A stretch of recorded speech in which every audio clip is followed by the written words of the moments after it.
Hey guys, welcome to मस्त reaction channel. एक और वीडियो में आपका स्वागत है। और आज हम जिस वीडियो पे रिएक्शन देने वाले हैं वो फिर से शोएब चौधरी जी का एक और वीडियो है, जिसमें वो इंडियन आर्मी के बजट और पाकिस्तान आर्मी के जज्बे के बारे में वहाँ की आवाम से पूछ रहे हैं। तो देखते हैं वहाँ की आवाम का क्या जवाब है और उस हिसाब से हम अपना रिएक्शन देंगे। So let's start the video. मिलते हैं वीडियो के बाद। वालेकुम अस्सलाम। आपका नाम? मेरा नाम शहजाद क्या है। करते हैं? मैं एज अ बैंकर हूँ, professional banker, MCB law high court में चीफ कैशियर हूँ मैं। जबरदस्त जबरदस्त, फिर तो मजा आएगा। थोड़े एजुकेटेड हैं आपसे बात करने में। टॉपिक बड़ा, अब अंकल को कुछ समझ आया कुछ नहीं। मैं ऐसे ही। सीधा सीधा सवाल आपसे करता हूँ कि अभी डीजीआई या पीआर की तरफ से स्टेटमेंट आया है कि पाकिस्तान के हर एक जवान में जज्बा ईमानी मौजूद है, मान लिया। लेकिन साथ ही उन्होंने ये भी बोला कि इंडिया के पास डिफेंस बजट ज़्यादा है और उनकी टेक्नोलॉजी बेहतर है या इस तरीके से। आपको मैं देखें, जो हमने जिनको फॉलो करना है ना, इस्लाम अल्लाह ताला के बाद नबी पाक सल्लल्लाहु अलैहि वसल्लम है, ठीक है। हमारी जो फर्स्ट बैटल हुई है ना, जो हक की बैटल हुई है हमारी, हमने तो उसको फॉलो करना है ना। गज़वा बदर में देखें कितने कुफार थे और 313 मुसलमान थे। हम फॉर्म में फतह क्यों हुई? क्यों फतह हुई? जज्बे जज्बे सिर्फ जज्बे की बेस पे नहीं सर, हमारे पास रियल ईमान था। अब जो रिसेंटली आप देखें ना, आज हमारे पास रियल है। आजकल के पाकिस्तान का जो मुसलमान है वो मुसलमान नहीं है, वो शिया सुन्नी बरेलवी ये वो सारा कुछ है। तब फिरका वारियत नहीं थी, जस्ट तब मुसलमान थे। आज फिरका वारियत है। आज हर बंदे, आप किसी शिया पे उठ के अगर आप सुनेंगे, किसी और फिरके पे बात करेंगे, वो आपको लड़ पड़ेगा आपके साथ। है सारे मुसलमान हैं। हाँ, मर्जी आज़ादी से जो मैं इस चीज़ को बिल्कुल लेकिन सवाल ये पैदा होता है, अगर इस्लाम के साथ किसी रफ जज्बे का ताल्लुक है, मान लेते हैं, जी। लेकिन यहाँ पे 25 करोड़ के करीब मुसलमान, ऐसे ही है। इंडिया में 30 35 40 करोड़ के करीब ऐसे ही है। जज्बा कहाँ से आता है? जज्बा होना तो वहाँ पे ज़्यादा, लेकिन इसमें होना नहीं, कहाँ से? ज़्यादा तो वहाँ पे होगा, लेकिन फैक्टर इसमें ये इन्वॉल्व करता है कि हम उनकी निस्बत जो है हम थोड़ा आज़ादाना तौर पर वाह। हैं। वहाँ की अगर सो दोस्तों, यहाँ पे एक पॉइंट मैं ऐड करना चाहूँगा कि कभी भी आप पाकिस्तान की आवाम से किसी भी बारे में बात करें तो उनका लॉजिक सिर्फ एक सिंगल रहता है, और वो होता है कि हमारा मज़हब, हमारा इस्लाम और उसका जज्बा। सो दोस्तों, ये सबसे बड़ी गलतफहमी है और आई थिंक यही जो सोच है उनको बदलने की ज़रूरत है। बिकॉज़ आज की दुनिया में सिर्फ आप अपने धर्म को ही सबसे अगर बड़ा मानते हैं और सोचते हैं कि सबसे ज़्यादा जज्बे वाले लोग आपके ही धर्म में हैं, तो ये सबसे बड़ी गलती है। लेकिन ठीक है, ये उनकी सोच है। बट याद रखिए, 65 की जंग हो, 71 की जंग हो, कारगिल हो, बालाकोट हो, पुलवामा हो, हर जगह किसने मुँह की खाई है। तो जज्बा कहाँ है, ये इससे अंदाज़ा लगा लीजिए। आगे वीडियो देखते हैं। आप स्टेट को देखें, वहाँ की जो मेजॉरिटी ज़्यादा है वहाँ पे हिंदुज़म है। वो मुसलमानों को नीचे से नीचे लेके जा रहे हैं। वहाँ पे आपको फ्रीडम ऑफ स्पीच नहीं है। आपको आपको फ्रीडम ऑफ स्पीच नहीं है वहाँ पे। आप अपनी मजहबी रसूमात खुले तरीके से आज़ाद नहीं कर सकते। आप सोशल मीडिया पर देखें, आए दिन वीडियोज़ आती रहती हैं कि हिंदू तंजीमें हैं मुसलमानों को मारे। रिसेंटली आप देखें कि वहाँ के एक पॉलिटिकल वर्कर जो है अतीक अहमद, उनको किस तरह दिन दिहाड़े कत्ल किया गया। कहाँ पे गया उनका मुकदमा? आपने बात की है अतीक अहमद की, उनके ऊपर 100 से ज़्यादा चार्जेस थे, लेकिन वो उनका एक तो इंटरनल मैटर था, उसके ऊपर नहीं बात करेंगे। लेकिन साथ दूसरी चीज़ मैं उसकी जस्टिफिकेशन के लिए वैसे बात करता हूँ। इमरान खान साहब, वो तो एक पोलिटिकल था, एमएलए था, एमपीए था, जो था। इमरान खान वज़ीर आज़म रहे, प्राइम मिनिस्टर रहे, ऐसे ही है। उनके ऊपर अटैक हो गया और वो भी किया भी मुसलमान ने, किया भी इस्लामिक कंट्री में। ये तो फिर हम अगर ये बात करें, ये इशूज़ तो होते रहते हैं। ये इश्यूज होते रहेंगे तब तक जब तक हम अपने हक के लिए नहीं बोलेंगे। दोस्तों, यहाँ पे एक पॉइंट और ऐड करूँगा, चूँकि इन भाई साहब ने अतीक अहमद का नाम लिया, और इनकी सोच और इनका जो देखने का नज़रिया है अतीक अहमद को, वो सिर्फ इतना ही था कि वो एक मुस्लिम था। इन भाई साहब को आई थिंक थोड़ा सा और न्यूज़ पढ़ने की आवश्यकता है, बिकॉज़ इनको ये नहीं पता कि अतीक अहमद कितना बड़ा गैंगस्टर था, कितने सारे उसने क्राइम किए थे, मर्डर हो, एक्सटॉर्शन हो, चाहे किडनैपिंग के केसेस हो। और जैसा कि शोएब भाई ने करेक्टली कहा कि उसके ऊपर 100 से ज़्यादा चार्जेस लगे हुए थे, केसेस थे उसके अगेंस्ट में। सो आप सोच लीजिए कि वो इतना बड़ा गैंगस्टर, उसके क्राइम को नज़रअंदाज करते हुए ये भाई साहब सिर्फ उसको मजहब से, मजहब के चश्मे से देख रहे हैं और सोच रहे हैं कि अगर उसका किसी ने मर्डर कर दिया तो वो मुसलमानों पे एक जुल्म है। इनको एक चीज़ और बताता हूँ मैं कि कुछ साल पहले, आई थिंक एक आध साल पहले की बात है, एक और गैंगस्टर था जिसका नाम विकास दुबे है, उसके भी सिमिलर टाइप का ही उसका भी बैकग्राउंड है। वो भी एक काफ़ी बड़ा गैंगस्टर अपने आप को मानता था, किडनैपिंग, एक्सटॉर्शन, मर्डर्स, ये सब के केसेस में वो भी इन्वॉल्व था और उसका पुलिस ने इनकाउंटर किया था।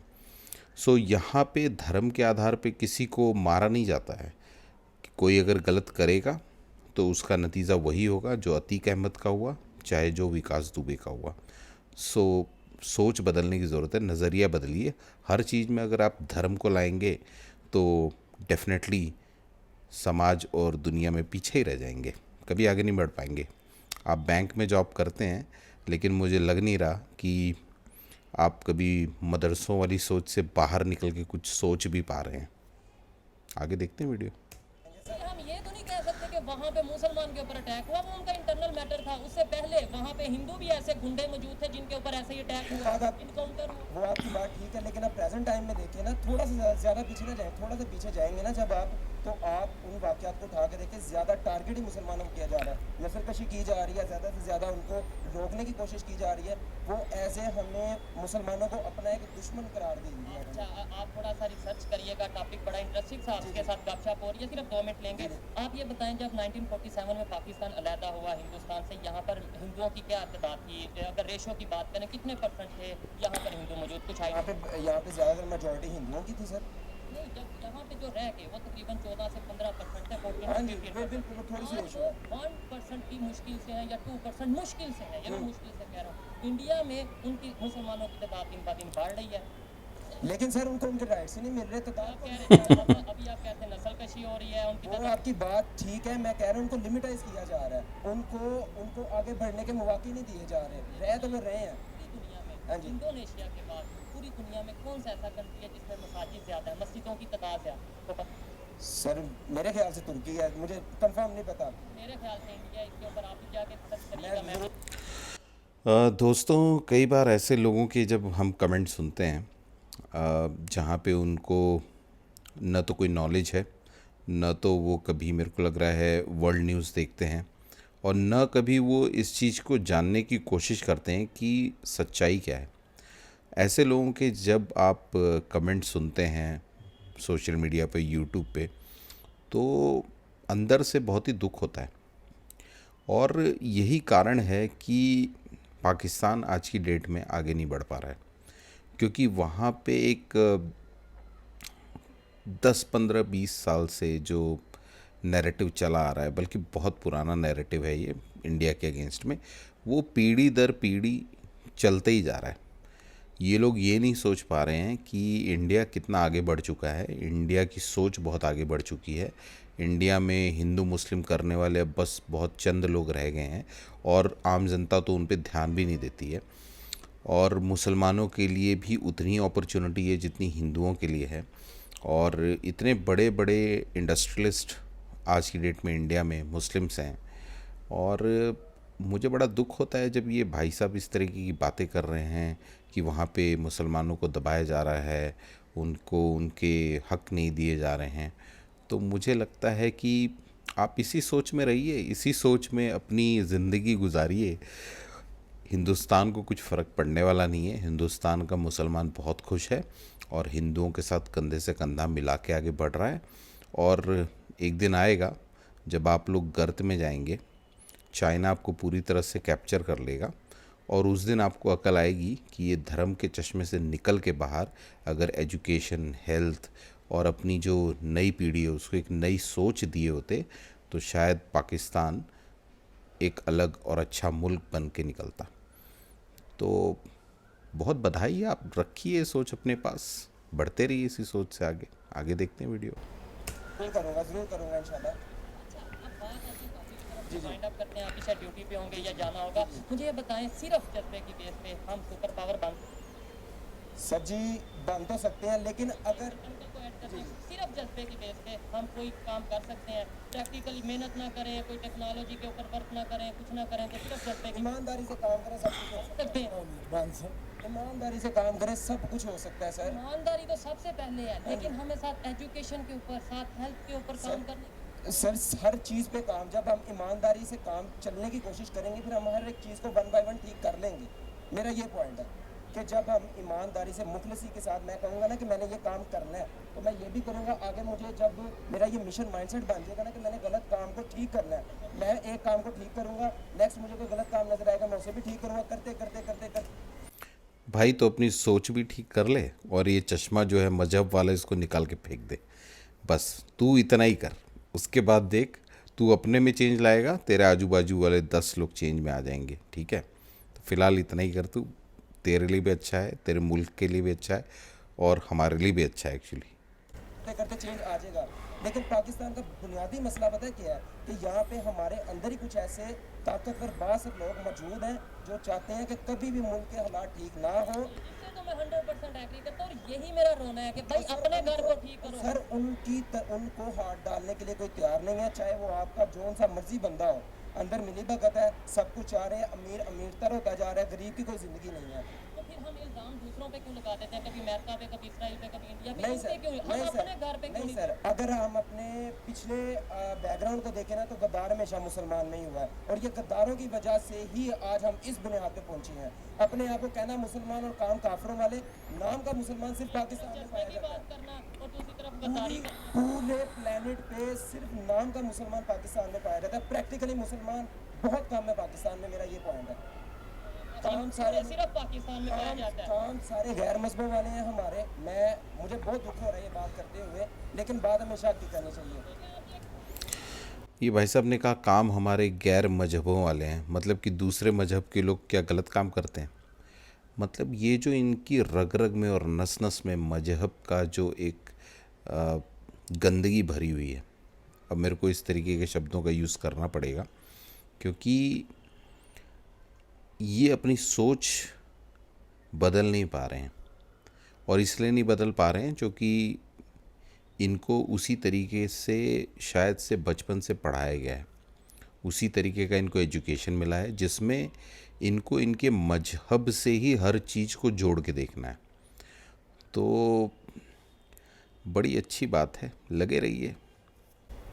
एग्जाम्पल दे रहे हैं आप, कौन सा किसी को पॉइंट आउट कर नहीं, रहे हैं? मैं point और out ये कर रहा बेहतरी के लिए जो भी क्रिटिसाइज किया जाता है बेहतरी के लिए किया जाता है कि अभी भी टाइम है। और बड़े दुख के साथ बात कर रहा हूँ मैं, ये पहली कंट्री है जो इस्लाम के नाम पे बनी है और इसमें यहाँ पे हमारा निज़ाम भी सारा जो है इस्लाम पे होना चाहिए। लेकिन बैंकिंग सिस्टम, आप बैंक में काम कर रहे हैं, वो इस्लाम सर जी इसराइल में वो गैर मजहब है, इंडियन गैर मजहब है, वहाँ पे शरह सूद 5% 7% ज़्यादा नहीं, यहाँ पे 25% है शरह सूद और हम हैं मुसलमान। कर रहे हैं, टेक्नोलॉजी कितनी बेहतर कर रहे हैं इन बात। सर जी सबको सब कुछ पता है, सारे मैकेनिज्म पता है कि किस तरह हालात ठीक होंगे, बात फिर वही आ जाती है कि करना नहीं चाहते। मेरी भी बहुत जिम्मेदारियां, आपकी भी बहुत जिम्मेदारियां, हर एक इंसान की जिम्मेदारी है। ऐसे ही है। आपको क्या लगता है कि हमें अपनी जिम्मेदारियां निभाते हुए पाकिस्तान की बेहतरी के लिए कुछ करना चाहिए? एजुकेशन को सर लाजमी करना चाहिए, दिन रात करना चाहिए, फ्री ऑफ करिए, कोई 1-2 साल का काम नहीं है। सर गवर्नमेंट के ऊपर नहीं, इंडिविजुअल भी हर बंदे की ना बड़ी रिस्पॉन्सिबिलिटीज होती हैं। जो टॉपिक था जज्बा जज्बा जज्बा। जज्बा, उसके ऊपर भी बात करूंगा। ये समझाना चाहूंगा कि लोग भी यहाँ पे खड़े हैं, ऐसे ही है। आपकी मर्जी, आप समझे ना ऐसे ही समझे है। कि सिर्फ जज्बा नहीं, अगर जज्बे की बेस पे ही होता तो आज शायद हम सुपर पावर होते ऐसे ही हैं। है। अगर जज्बे की बेस पे होता, जो 4 जंगें इंडिया के साथ हुई हैं वो हम जीत जाते। बिल्कुल। अगर जज्बे की बेस पे ही होता तो हम इस टाइम क्राइसिस का शिकार ना होते। आटे की लाइन में जज्बा लेके खड़े ना। ना होते, बिल्कुल ठीक कह रहे हैं आप। प्रैक्टिकली भी हमें सब कुछ करना पड़ेगा सर, बात ये है। ऐसे ही है। अच्छा लगा जी बात करके इनसे, और कुछ बातों से मैं एग्री, कुछ से डिसएग्री करता हूँ, लेकिन हमारा मकसद यह है समझाया जाए, शऊर पैदा किया जाए, अवेयरनेस पैदा की जाए। में कुछ कहना चाहेंगे? बहुत से लोग आपको पाकिस्तान से और बहुत से लोग इंडिया से थे। मेरा स्पेशली मैसेज उन लोगों के लिए है कि अल्लाह ताला ने इस मुल्क में, हम तो ना 3 में है ना 13 में है, हमने कमा के हम अपने घर का सर्कल चलाने, अल्लाह ताला रिज़्क़ देने वाला है, हमारे लिए यही बड़ा है। लेकिन जो अपर लेवल पे बैठे जो रोल कर रहे हैं, मैं उनसे हाथ जोड़ कर रिक्वेस्ट करता हूँ, खुदारा ये हमारा घर है, हमने इसी में रहना है, इसी में हमारे बच्चे आने, हमने तो गुजार ली, हमारे बच्चों के फ्यूचर के बारे में मेरे हाथ जुड़े देख लें। मैं उन लोगों को कह रहा हूँ कि अल्लाह ताला ने जिनको पावर दी है, रिस्पॉन्सिबिलिटीज़ दी हैं, जिनके हाथ में इक़्तिदार है। फाइनली दोस्तों अच्छी बात यह है कि इन्होंने ऐसे हाथ जोड़े तो ऐसे हाथ जोड़ेंगे तो हो जाएगा सब ठीक, डोंट वरी। ये मजीद किसी से बात करते हैं। बहुत शुक्रिया मेरे भाई। ताबेदार जी से थैंक यू सो मच। अस्सलाम वालेकुम। वालेकुम अस्सलाम। आपका नाम? जुनैद। आपका नाम? सलमान। क्या करते हैं आप? मेरा कपड़े का कारोबार है। बिजनेस है। सबसे पहले टॉपिक की तरफ बात में आते हैं, पहले ये बताएं बिजनेस कैसा चल रहा है आजकल, जो कंडीशन है पाकिस्तान के, जो इकोनॉमिकल सिचुएशन है उसे देखते हो। आपके सामने ही है जो सूरत हाल इस वक्त चल रही है। खास बिजनेस नहीं है। बस ठीक है, लेकिन जो चीज़ एक पहले 1000 रुपये की थी वो अब इस वक्त उसकी मालियत 1600 रुपये हो गई है। प्रॉफिट मार्जिन कम हो गए हैं और असल जो रकम इन्वेस्टमेंट है वो ज़्यादा हो गई है। अच्छा, टॉपिक ये है कि दुनिया में कोई भी कंट्री हो, अगर उसका किसी दूसरे कंट्री से मुकाबला किया जाए, वो इकानमी के सर पे किया जाता है, बजट के सर पे किया जाता है, या फिर टेक्नोलॉजी वगैरह के डेवलपमेंट के हवाले से किया जाता है। आप इस बात से एग्री करते हैं? जी बिल्कुल ऐसे ही है। ठीक है। पाकिस्तान की अगर इस मौजूदा कंडीशन की बात की जाए और अगर हम कंपैरिजन करते हैं भारत के साथ, अभी रिसेंटली एक स्टेटमेंट आई हमारे यहाँ से DGISPR की तरफ से कि भाई हमारे यहाँ हर एक जवान के पास जज्बा है, मतलब हम जज्बा रखते हैं, जज्बा ईमानी रखते हैं। तो ये बताएं, टेक्नोलॉजी अहमियत नहीं रखती? अगर जज्बे के साथ टेक्नोलॉजी हो, हमें उस पर यही सोच के तो हम 70 साल में यहाँ तक पहुँच गए हैं और वो 70 साल में कहाँ से कहाँ पहुँच गए हैं। सोच क्या आपको नो डाउट, मैं अपनी पर्सनल ओपिनियन की बात करूं, मैं ये समझता हूँ जज्बा होना अच्छी बात है, नो डाउट जज्बा होगा भी, लेकिन क्या उनके पास जज्बा नहीं है? अगर हम मुसलमान की बात करते हैं कि मुसलमान के पास ही जज्बा, एक मिनट के लिए मानते हैं यहाँ पे अगर 24 करोड़ मुसलमान है, वहाँ पे तकरीबन 35-40 करोड़ मुसलमान है, जज्बा तो फिर जज्बा भी उनके पास ही ज़्यादा हो गया है। ये सारा कुछ जज्बे पे डाल देते हैं, असल में जज्बा नहीं है। हम बहैसियत कौम बहुत ही सुस्त। दोस्तों यहाँ एक पॉइंट ऐड करना चाहूँगा कि जैसा शोएब जी ने सही कहा कि जज्बा तो दोनों तरफ है, जज्बे की कमी कहीं नहीं है। और इंडिया वालों ने तो ऑलरेडी 4 जो जंगें हुई हैं उसमें अपने जज्बे को दिखा भी दिया है। लेकिन जज्बे के अलावा जो बहुत इम्पॉर्टेंट चीज़ है वो है कि आप अपने मिलिट्री को किस तरह से बेहतर कर रहे हैं, आप अपने जो यूथ है उसको किस तरह से टेक्नोलॉजी वाइज अपग्रेड कर रहे हैं। तो ये सब चीज़ें बहुत इम्पॉर्टेंट हैं। आज हिंदुस्तान का जो मिलिट्री बजट है वो तकरीबन $71 बिलियन के आसपास है, और लास्ट ईयर से उसे कंपेयर किया जाए तो 13% हमने इंक्रीज़ किया अपने बजट में। और ये बजट कहाँ जाने वाला है? इसमें से एक बहुत बड़ा चंक जो है वो मिलिट्री को और एनहांस करने में जाने वाला है, मिलिट्री की जो टेक्नोलॉजी है उसको अपग्रेड करने में जाने वाला है। और वहीं अगर पाकिस्तान को देखा जाए तो ऑलमोस्ट $11 बिलियन का उनका बजट है 2023-24 का। और ये जो मिलिट्री को बजट जाता है पाकिस्तान में, ये वहाँ की जो मिलिट्री के टॉप जो लीडर्स हैं ये लोग अपनी जेबों में डाल लेते हैं, बाद में बाहर जाके सेटल हो जाते हैं, ज़मीनें ले लेते हैं, अपने बिजनेसेस स्टार्ट करते हैं। तो जज्बे के साथ साथ आपको अपने मिलिट्री को अपग्रेड करने के लिए उस पर भी पैसे खर्चे करने पड़ते हैं।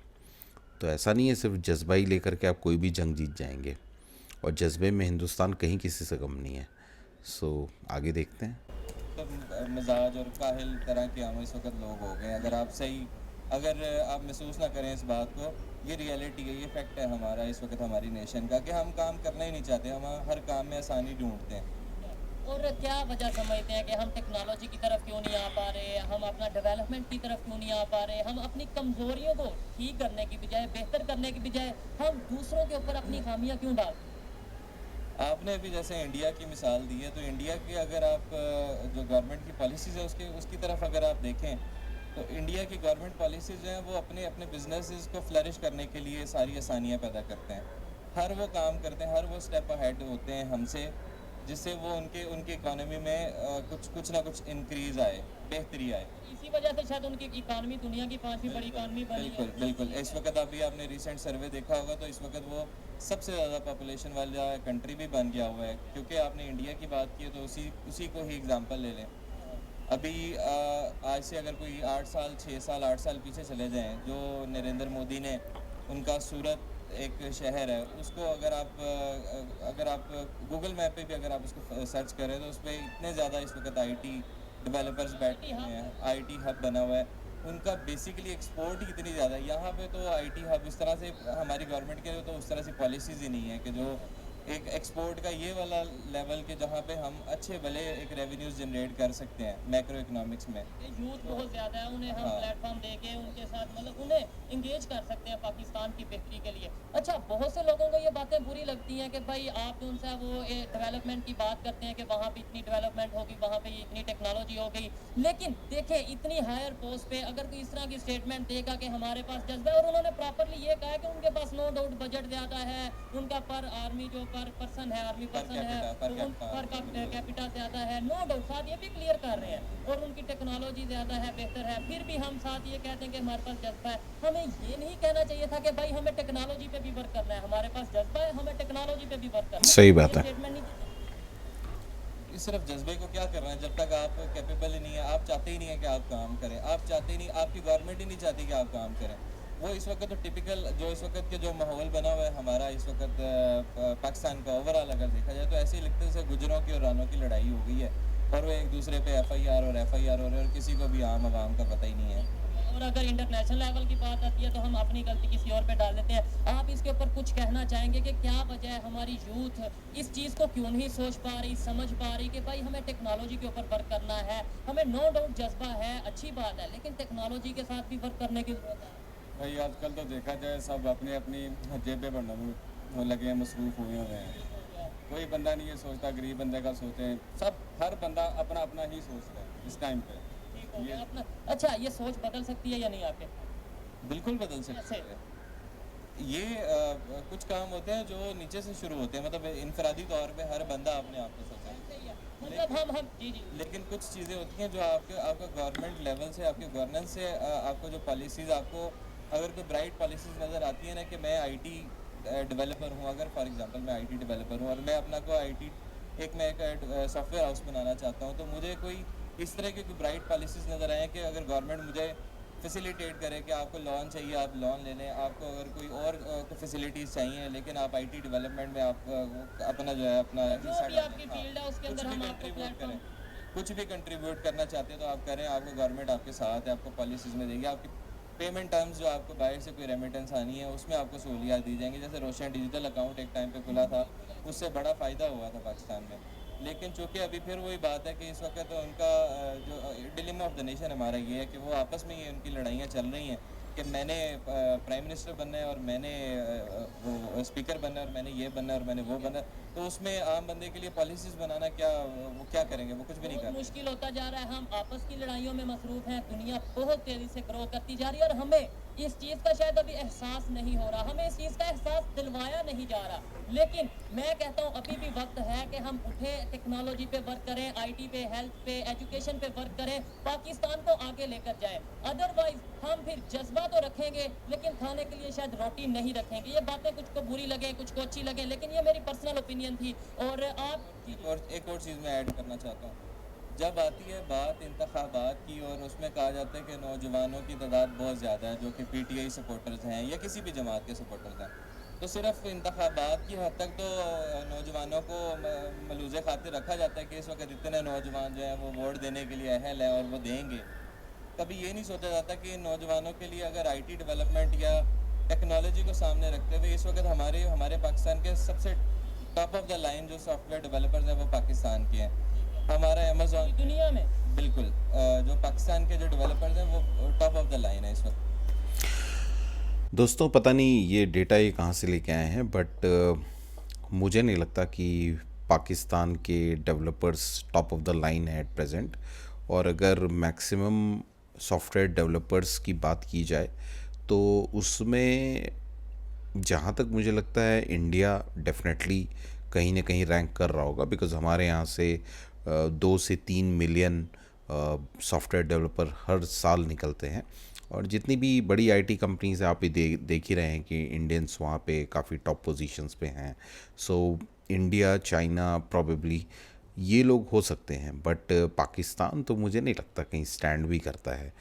तो आई डोंट नो अब ये मतलब किस हिसाब से ये बात रख रहे हैं, इनकी क्या रिसर्च है, बट अगर आपको इस बारे में कुछ पता हो तो डेफिनेटली कमेंट्स में बताइए कि टॉप सॉफ्टवेयर डेवलपर्स की जो लाइन है वो कौन से कंट्री से मैक्सिमम आती है। सो डेफिनेटली काफ़ी इंटरेस्टिंग होगा ये जानना। ख्याल से तो मतलब अगर अमेज़ॉन के जो सेलर्स हैं, अमेज़ॉन के जो वो ये होते हैं, जो भी इस पे बिजनेस कर रहे हैं Amazon पे, अमेज़ॉन पे जो भी ऑनलाइन बिजनेस कर रहे हैं, उसमें ज़्यादातर जो एक्सपर्ट्स हैं वो आपको यही मिलेंगे, पाकिस्तानी मिलेंगे। अगर पाकिस्तानी मिलेंगे तो फिर ये मैं इस बात से एग्री नहीं करता। खैर शायद में भी ये ऑथेंटिक बात हो, लेकिन अगर ऐसा है तो पाकिस्तान में अमेज़न क्यों नहीं आया फिर चला गया? पाकिस्तान में अमेज़ॉन आ सकता है और आया भी हुआ है, लेकिन बात ये कि अगर किसी को अगर सहूलियात मिलती हैं वो उसका अच्छे से फ़ायदा नहीं उठाता, वो दो नंबरियाँ करनी शुरू कर देते हैं। और अगर कोई दो नंबरी नहीं करता तो वो कहता जी मुझे बचा कुछ नहीं है, मेरे से फलाने बंदे ने फ्रॉड कर लिया, मेरे से फलाने बंदे ने फ्रॉड कर लिया। तो दो नंबरी कर लेते हैं या दो नंबरी उनसे हो जाती है, यही दो चीज़ें हैं। खैर अच्छा लगा इनसे बात करके, बहुत शुक्रिया मेरे भाई। Thank you. अस्सलाम वालेकुम। वालेकुम सलाम। आपका नाम? इकबाल रहमान। आपका नाम? असगर कमाल।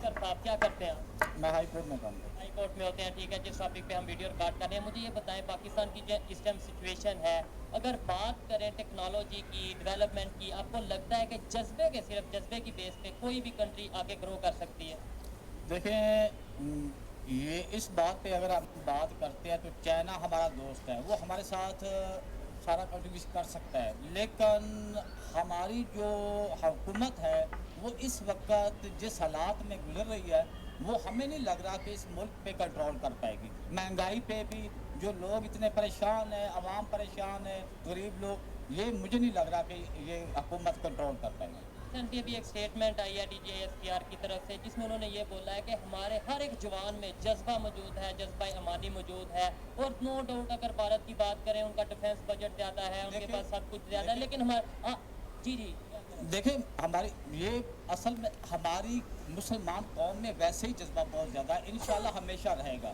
और हमें इंशाल्लाह हम जज्बे के साथ जी रहे हैं और अपना कमा रहे हैं, अपना खा रहे हैं। हमारी गवर्नमेंट की तरफ से हमारी कोई हेल्प नहीं है किसी गरीब। भैया हर धर्म के लोगों का सेम जज्बा होता है, ठीक है। कोई मुसलमान कम्युनिटी का बहुत बड़ा जज्बा है, ये सोच बदल दो यार। अब कहाँ कौन से ज़माने में जी रहे हो? और सभी अपना कमा रहे हैं, सभी अपना खा रहे हैं। तो इसमें ये मुसलमान कौम को सबसे ज़्यादा जज्बा होता है।